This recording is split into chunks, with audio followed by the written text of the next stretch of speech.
Hey guys, this is Jimbos Gamertag here, and I have another video for you guys. It's just the gameplay really doesn't matter. It's just a gameplay in the background of me is like level 3 or 4 going 50 and 10.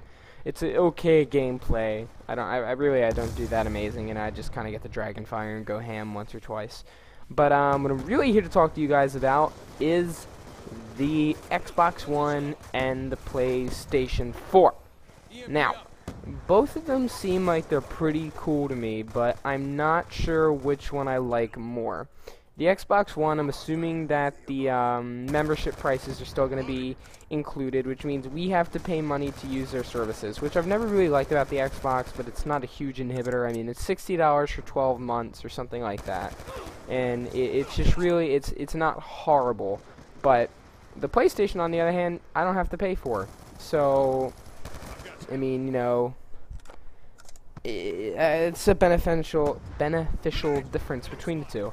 So, I mean, it's kind of hard for me to debate which one I like better. I know the Xbox originally, before everything happened, they were going to have it so that you would have to log into your Xbox every 24 hours so that it was like internet enabled or something. I really didn't understand the whole concept of that. That was kind of annoying. Now they're just making it so you can download something and then you don't have to do that. I didn't really understand the whole point in that in the first place. Now, both the Xbox One and the PS4 have had their respective launch events and the subsequent press conferences at E3, so we're kind of in a position to compare what they might offer.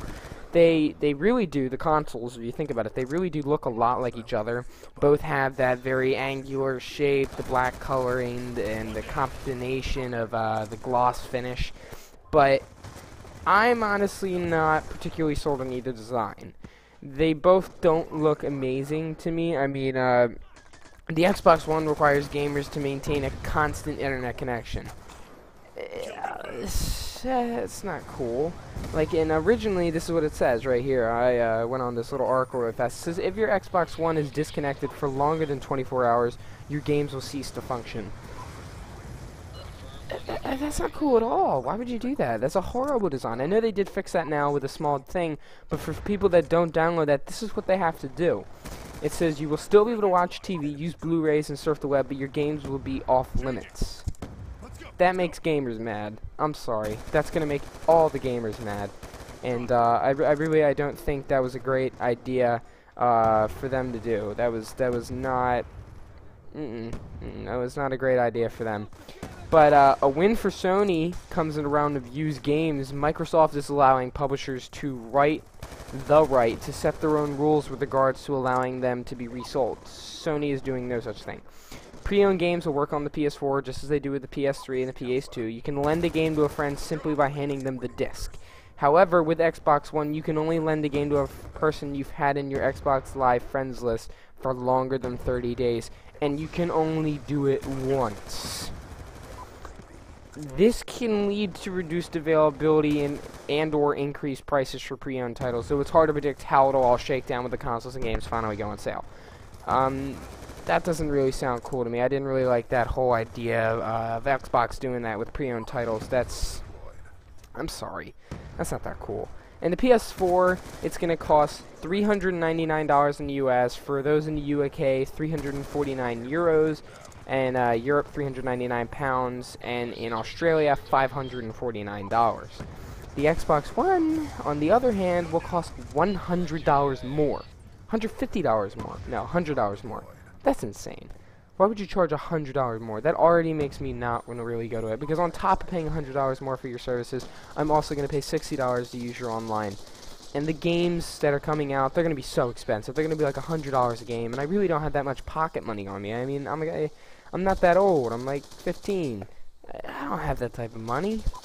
So that's not going to be that's not going to be very good. Price was always going to be a key battleground. And, like, I think Microsoft overdid it a little bit. I'm sorry. You're greedy. You're very, very greedy. And, the graphics, I'm sorry, between the two, I think they're going to be pretty sick. The PS3, PS4 graphics, pardon me, are supposed to be better than the Xbox, just because of their 8GB GDDR5 RAM. They're supposed to be better than the Xbox. And when it comes to controllers, I really don't know. I mean, it's just the Xbox One Connect versus the PS4i. The Xbox One and PlayStation 4 will appeal to core gamers with mature launch titles. Microsoft and Sony are charging forward on motion sensing devices.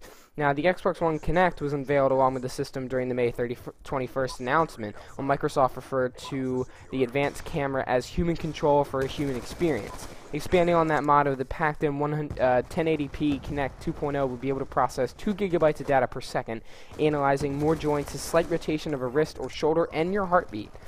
Less is known about the PlayStation 4i, but Sony did state that its similarly shaped camera bar contains two 1280 by 800 pixel cameras.